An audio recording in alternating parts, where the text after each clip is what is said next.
Well, it's taken over 30 years, but Dr. Peter Venkman, Dr. Raymond Stantz, and Winston Zeddemore pick up the proton packs once more to bust some ghosts. Was it worth the wait? Find out when Johnnie Torch reviews Ghostbusters Afterlife.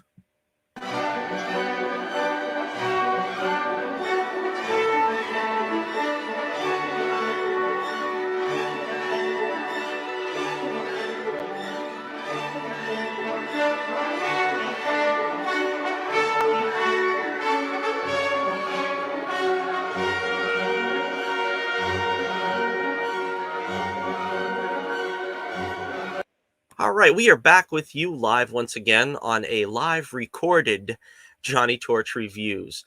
And this week we're going to take a look at Ghostbusters Afterlife, the long awaited final episode in the Ghostbusters trilogy. And yes, we're not counting Ghostbusters 16, that doesn't exist. But for Ghostbuster fans, is this the film, the third film that everybody was waiting for and hoping to sort of complete the trilogy? I always felt disappointed that Ghostbusters never really got to complete a trilogy. In recent times, some of these long-awaited films like Bill and Ted have finally gotten their third installment. And of course, with the sad passing of Harold Ramis, it didn't really look like it was going to be possible to get a Ghostbusters 3. And I'll be frank in saying that if you're going into this film thinking it's a Ghostbusters 3, you really ought to temper your expectations because this is obviously a passing of the torch film. And the original Ghostbusters are involved to some extent. We'll get into that in the spoiler section. But before we get to that, let me just give some just spoiler-free thoughts. I was very impressed with the film. I liked it a lot. As I said, I think you have to understand it's very tonally different from the first two Ghostbuster films. It's not a madcap comedy. It's more of a family comedy slash drama. I guess that's considered a dramedy. It's also kind of slow paced. It doesn't have the urgency sort of that the original Ghostbusters films had. I'll be talking about that more in the spoiler section, but suffice to say that I really enjoyed it, and it did do proud the Ghostbusters legacy. This is not another situation of sort of a Last Jedi or so forth. There's going to be a lot of comparisons to the Star Wars sequel trilogy in my review, but yeah, so I recommend it highly. And again, this is the way you do a sort of sequel, a series sequel somewhat, right. It's much more in line with Cobra Kai and how you could tell they have the reverence for the original material. They're not just trying for a cash grab and slapping as much nostalgia in it just to, sort of pad the film and then basically go off in some kind of bizarre and different direction. They really do their homework and they pay attention to the lore to a great extent. So, spoiler warning. Here we are. Spoiler warning. We'll go through the film, and I wanted to do this sort of as a free form review and not just pick the salient points out and do sort of like a 5-minute review like I've been known to do. But we'll take a little bit of a deeper look here. Again, in a climate recently where we're basically having to face the demise of our heroes, the death of Han Solo, Luke Skywalker, Princess Leia, James Bond, it is quite refreshing to see that they did involve the original Ghostbusters and not feel the need to kill them off, not feel the need to subvert expectations and try to, you know, play to the characters not acting as they did in the original films. It is quite in keeping with the original Ghostbusters. Their performances here of Dan Aykroyd, Bill Murray, and Ernie Hudson, of course, they feel like they stepped right back into the roles as they left them. Just briefly as a background, I saw the original Ghostbusters as a kid, was a big fan of it, a big fan of the cartoon show. So, this is coming from a fan now who's been with the series pretty much from the beginning. I was also a fan of Ghostbusters 2. We didn't see that in theaters as a kid because, again, that was sort of a crowded year. The summer of '89 went down as sort of the year of Batman, and then you had things like Indiana Jones and the Last Crusade competing for your other, movie going experiences. There was so much stuff out that a lot of things got crowded and really didn't get the focus that they should have or could have gotten. And I think Ghostbusters 2 was one of them.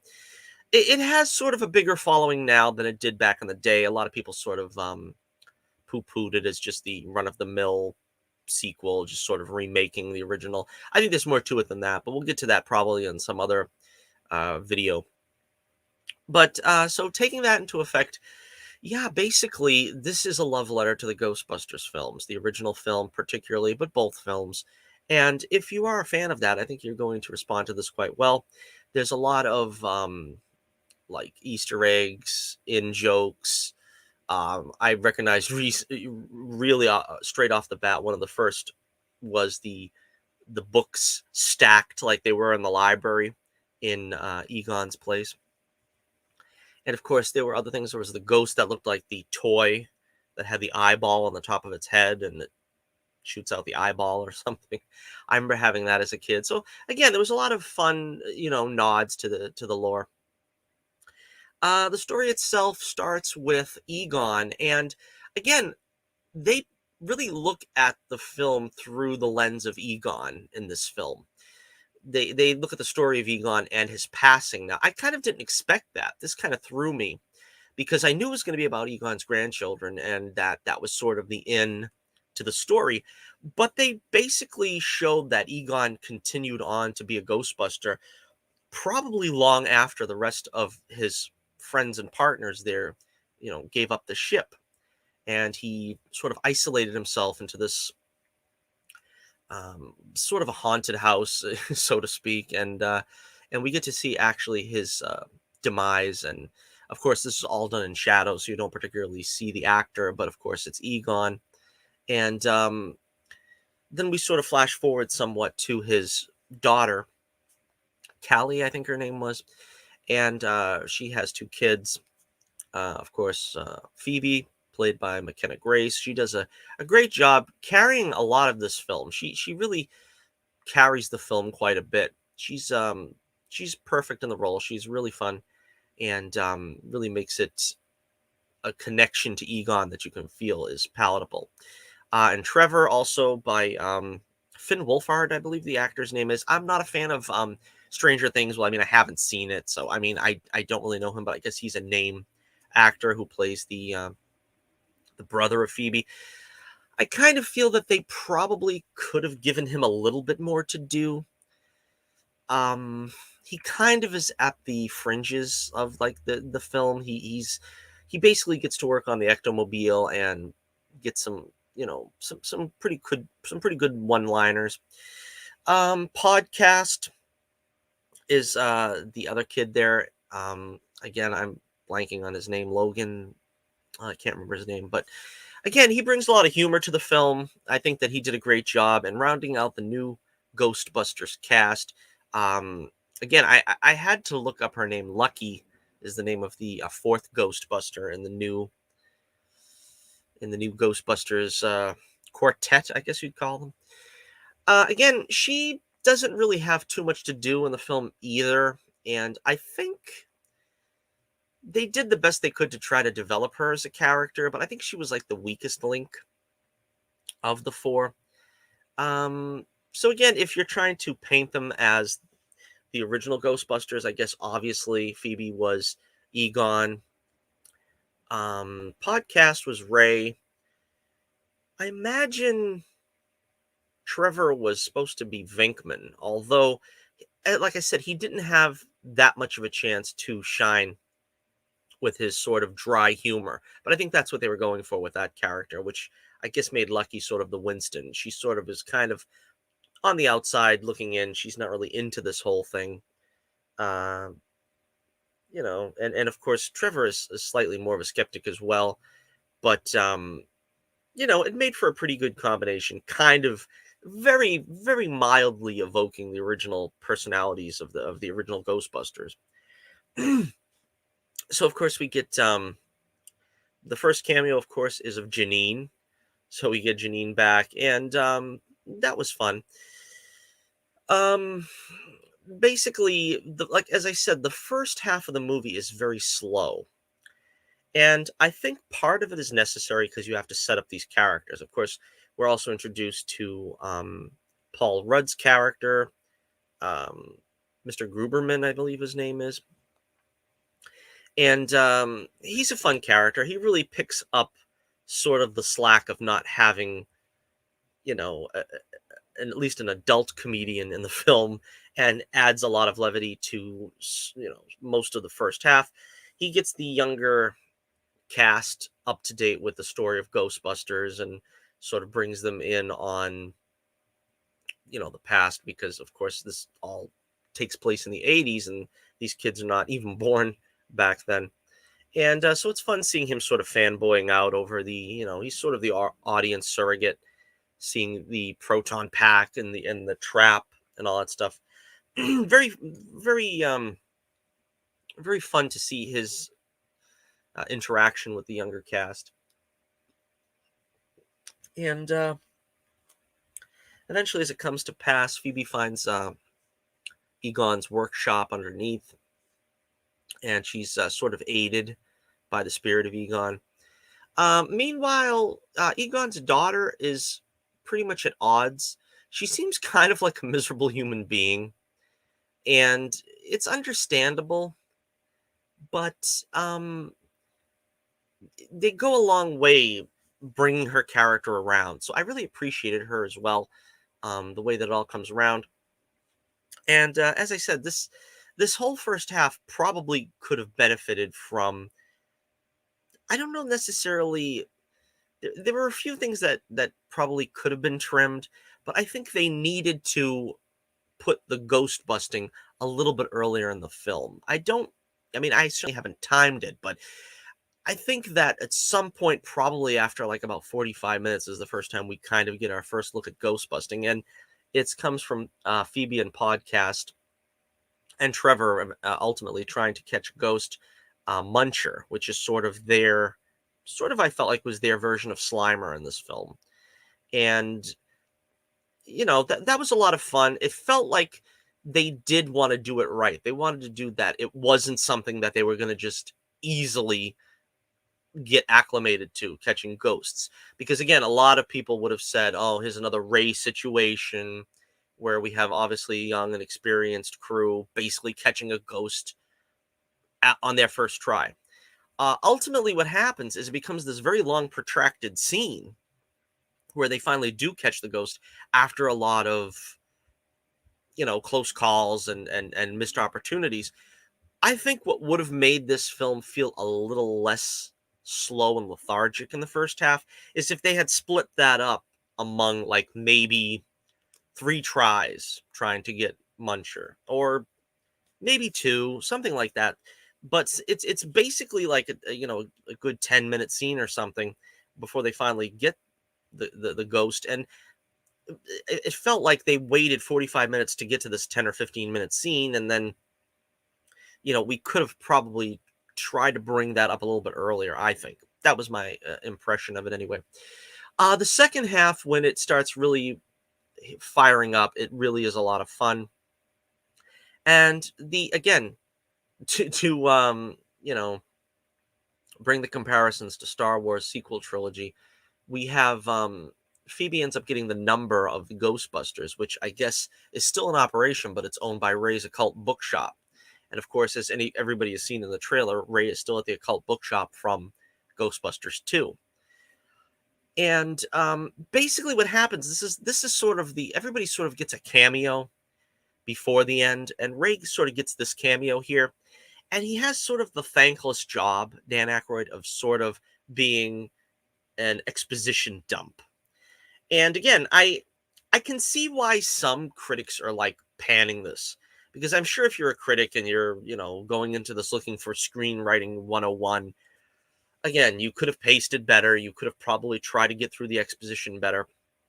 But basically, Ray does sort of an exposition dump to Phoebe, and she's in jail actually evoking the first movie, and who you gonna call? Ghostbusters. It was sort of the obvious joke, but it's still funny when it happens. And so she calls Ray, and basically Ray says what happened to the Ghostbusters shortly after Ghostbusters 2, I suppose, where basically they sort of put themselves out of business by being too good at the job. And, I guess Peter goes back to academia. Winston becomes sort of like a self-made man. I had some problems with really where they put them, though. I mean, Peter in Ghostbusters 2, where they tried to do this, where it was like moving on at life after Ghostbusters, they had him as a TV talk show host. I kind of imagined that was something more along the lines of what he would have done instead of sort of going back to college. And Winston, I always felt, was the blue collar guy. I mean, not to say that he wouldn't have owned his own business, or I don't know, in mechanics or something, probably, but they sort of just at least lead you to believe that he's like some kind of white collar, businessman, that I guess maybe just did good in stocks and stuff. I mean, I don't know. We'll get back to that maybe at the end of the video when we talk about the end. But so that, that's where they are, and Ray, of course, is still where he is. He's the only one that sort of can't move on. I think that's kind of. I think they're trying to also say something maybe about Dan Aykroyd, because he was the one that kept the faith through all of this, trying to get these movies made, because of course he and Ramis both created the characters and wrote the first two films. And looking into it, it's easy to blame Bill Murray for not wanting to step back into the role, because he was the most hesitant of all these things. But then I had found out recently that there was sort of a feud between him and Ramis that thankfully was ended before the end of Ramis's life. But I suppose that's what made this such a long, protracted last chapter. Because, also, I suppose Ghostbusters 2 really wasn't wildly successful. That didn't demand another film, I suppose, because, again, Ghostbusters 2 came out a little too late. It really came out after the craze started dying down of Ghostbusters. The show, the cartoon show, was, I think, almost off the air, if not off at that point. I think they were in like their final years, and the action figures was starting to end as well. So again, the hope was sort of that maybe this film could have been made in like 1997 and be an actual sequel. Of course, we got Ghostbusters the video game, which I played, I own, which was again very, very good. A lot of people calling that the third one, really. But I know it. Walter Peck, he's not in this. I kind of was hoping he would have a cameo as sort of like maybe just a street cleaner. That he lost his job after the whole fiasco in '84. But no, he's one of the few that don't get a cameo. Uh, Rick Moranis, of course, had already been reported that he bowed out, that he didn't want to do a cameo because it was, again, just going to be a cameo and not really worth his time, in his words. The cameo that I was most disappointed not to get, to be totally honest with you, and I alluded to this on Twitter, was Slimer. How could you not have Slimer in a Ghostbusters film? Now, I don't know if there was a rights issue because I don't know what the names, because they never call him that in Ghostbusters 2, but he's also in Ghostbusters 2. So I figured they'd at least show him, but maybe they couldn't technically call him Slimer because he was in the cartoon. I don't know, but I was hoping to at least see him, at least like in a funny cameo, sort of what they did in Ghostbusters 2, where he sort of bumps into Rick Moranis in two scenes, and that was basically it. They could have done something like that, but they gave us Muncher, which was sort of the BB-8 to Slimer's R2-D2. I don't, I don't know why they kind of like felt the need to do that. I mean, I don't think they necessarily had to make Slimer sort of in place of Muncher, but I think they probably could have given us at least, one or two little glimpses of Slimer for those of us old timers who remember the cartoon as a very young kid. So anyway, Ray kind of fills us in on what happened to the Ghostbusters, and it's kind of, like I said, a long exposition dump, considering that this is just a call from jail. And one of the things that I think my brother was sort of disappointed in. And I have to admit, I wasn't disappointed in this because I knew this is the way it was going to be. That the Ghostbusters don't show up altogether, apart from the Ray cameo, until the very end, like the last 10, 15 minutes of the movie. Now, I knew this was going to be like this because the only way you're going to get Murray back and, to pretty much keep all three actors like on an even keel, you couldn't just show tons and tons of Aykroyd and Ernie Hudson and just have Bill Murray in the one scene. So I figured they all would really only show up at the end.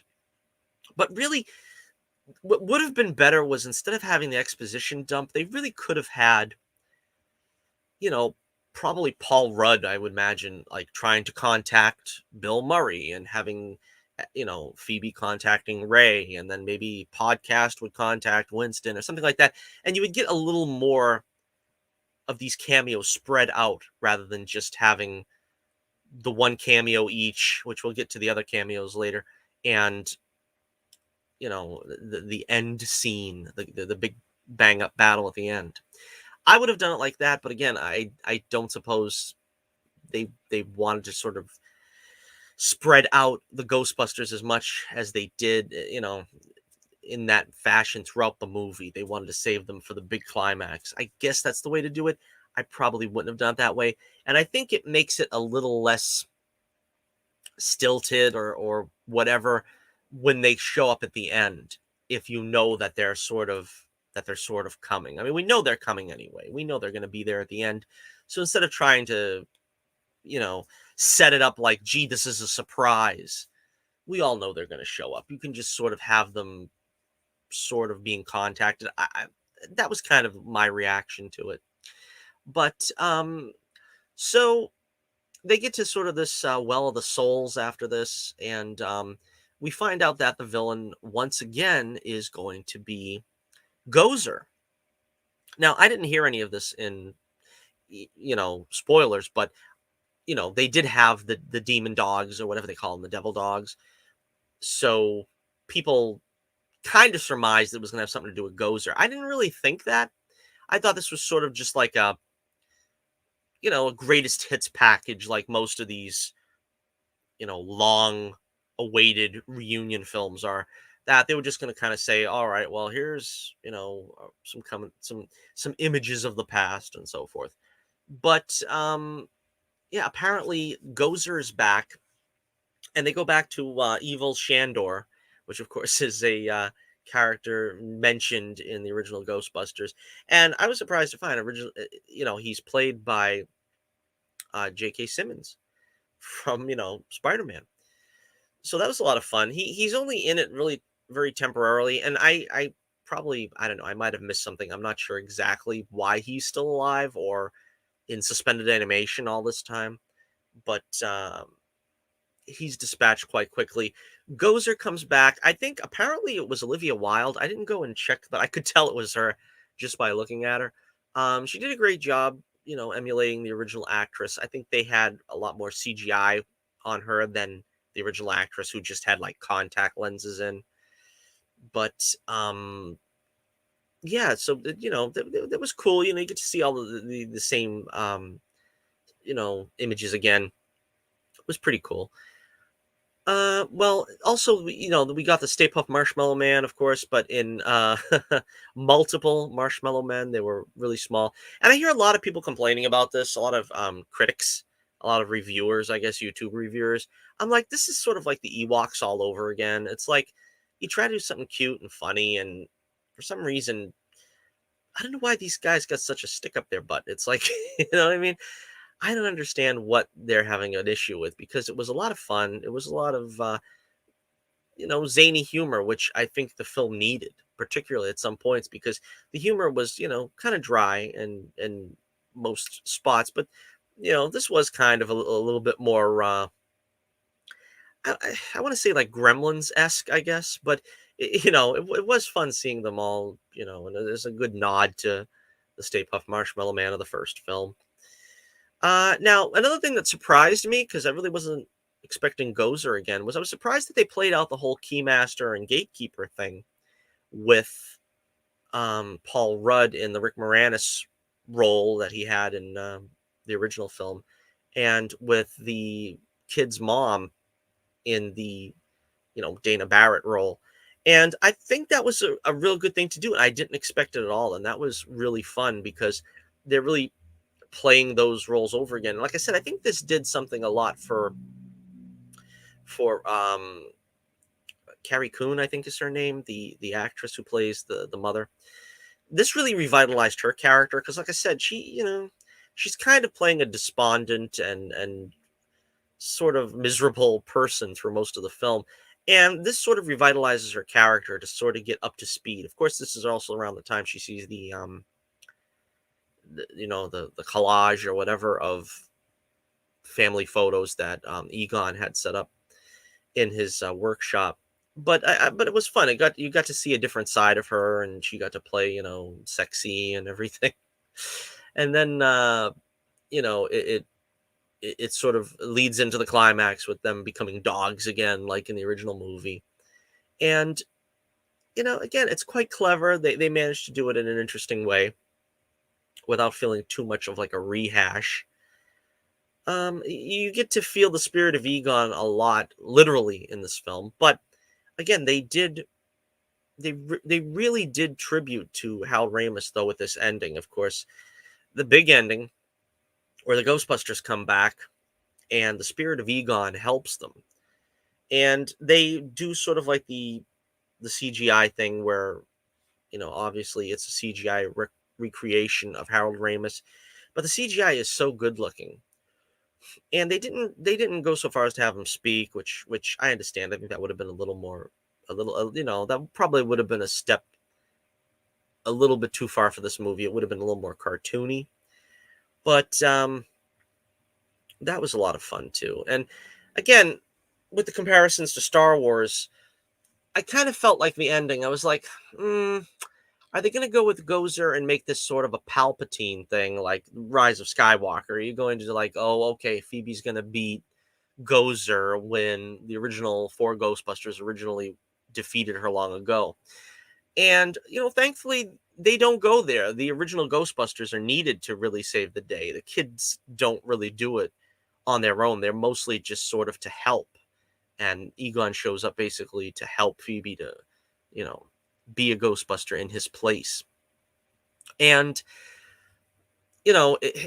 that's the way you do it. That's the way you make the, reunion. You bring them back. And I'm glad, too, they made it that Gozer wasn't stupid this time. I mean, she already got defeated by them crossing the stream. So obviously the guys think, well, let's cross the streams again. It worked last time. So they try to cross the streams, and she uncrosses the streams.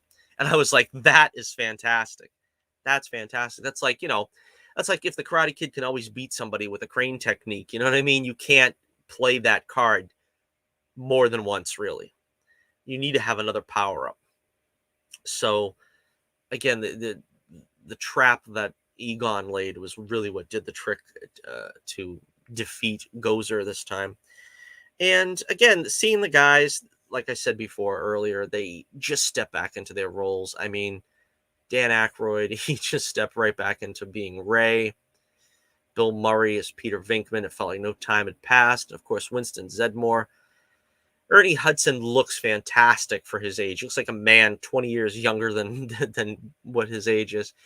And they are just fantastic to see them again. The rapport is still there, of course. You feel like, again, it really feels like no time has passed. I know a lot of fans were getting emotional, especially seeing them, react to Egon again. It was, funny at first. They're sort of looking over at him. And, there was a lot of applause at the theater where I seen it. And man, I was there applauding too. It was just a lot of emotion that, if they had just made it a straight up comedy, like a sort of a fast paced comedy, it probably wouldn't have gotten the kind of emotional reaction out of that scene, but they really did. And I wasn't expecting that either.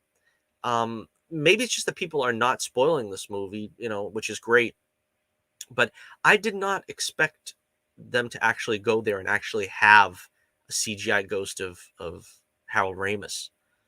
And so basically he sort of, I guess, stuck around. His spirit stuck around in the house just to make sure that they finally finished business with Gozer, and he sort of dissipates and, you know, is allowed to move on to the afterlife, as the title would have you suggest.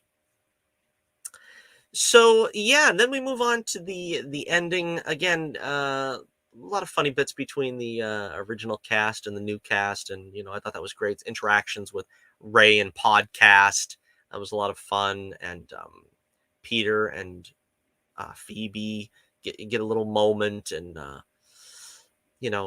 Winston and the ectomobile. Of course, again, the sounds, like Winston says, he's like, I love hearing that sound. The proton packs go on. It's like there's certain sounds from your childhood that you're just never going to forget. And that's one of them, the proton pack, the sound of the ectomobile when the siren's on. And, again, this film really just delivers. It delivers where a lot of others didn't. And that's why it should be commended, because again, like I said, there's a lot of critics who are kind of nitpicking it and being like, well, fan service, baloney. You know what I mean? Make the fans happy, give the fans what they want, and they'll respect you. And that's exactly what they did here. I mean, they respected us. They gave us pretty much everything that we wanted in a Ghostbusters 3 or a Ghostbusters epilogue, so to speak. And, it's worth it. It's worth your time. It's worth your time and money. Like I said, the after credits, apparently Winston takes the ectomobile back, and I don't know if he rebuilt the firehouse, because I remember Ray saying something earlier on about that being turned into a Starbucks or something. But apparently at the end of the movie, Winston sort of recreates the firehouse where the Ghostbusters were, and he puts the ectomobile back, and he has a conversation with Janine. And I think what they're suggesting going forward is that, Winston will probably be sort of the benefactor of whatever Ghostbusters team, I guess, they're going to install here. It's sort of like a loose, opening, a vague opening for a sequel. I don't necessarily think this necessarily leads into a sequel, but they sort of left that door open, I think. I mean, it's not even ajar. They left it open, so it's like you can carry on from here if you want.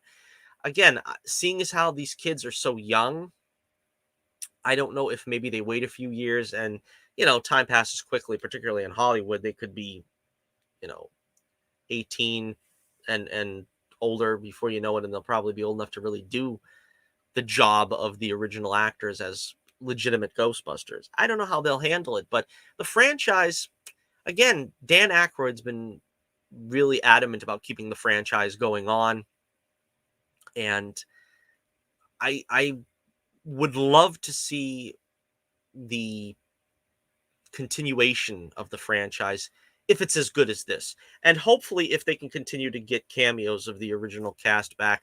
Like I said, I think Ernie Hudson and definitely Dan Aykroyd wouldn't be adverse to coming back and playing some kind of mentor role for another Ghostbusters film. Bill Murray, I think he's sort of a curmudgeon. I think a lot of people see him that way, that he kind of doesn't want to be bothered with, continually jumping on the Ghostbusters bandwagon, but he might even be able to be persuaded to come back for another cameo or so. He did it for Ghostbusters 2016. I think that kind of tells you everything. He has in more recent years, I think, sort of embraced his role in Ghostbusters more than during the 90s, early 2000s. And of course, there was one more Bill Murray cameo at the end. And, we haven't talked about Sigourney Weaver, Dana Barrett. She gets her cameo there too. And you get to see her interact with Venkman.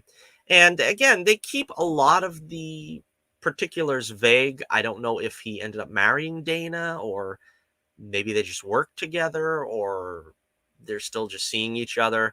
No explanation of what's going on with Oscar. I was hoping that they would maybe just make some reference about Oscar, but no mention of Oscar. But they sort of replay the psychic test from the beginning of Ghostbusters with Peter in the testes chair, I guess.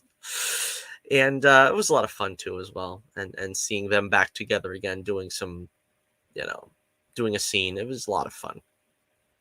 Okay, so rounding up this review now, I am going to give Ghostbusters Afterlife 4 stars out of 5. 4 stars out of 5. And I would make that a B plus. I think it's, I'm tempted to make it an A minus. I think, on the basis of how well they handle themselves and how well the emotional content comes across. I do think I kind of have to take like a point away from it though, because of the slowness of the first half. I think this you might feel it more on the rewatch. I'd have to find out by rewatching it, because it's either going to feel apparent that it's a little more, it's going to feel apparent that it's slow on the rewatch, or maybe you'll get into it a little more the second time. But I think the first time, at least, it felt pretty slow, and that needed to be punched up a little bit. And of course, again, I think they could have used the Ghostbusters cameos a little better.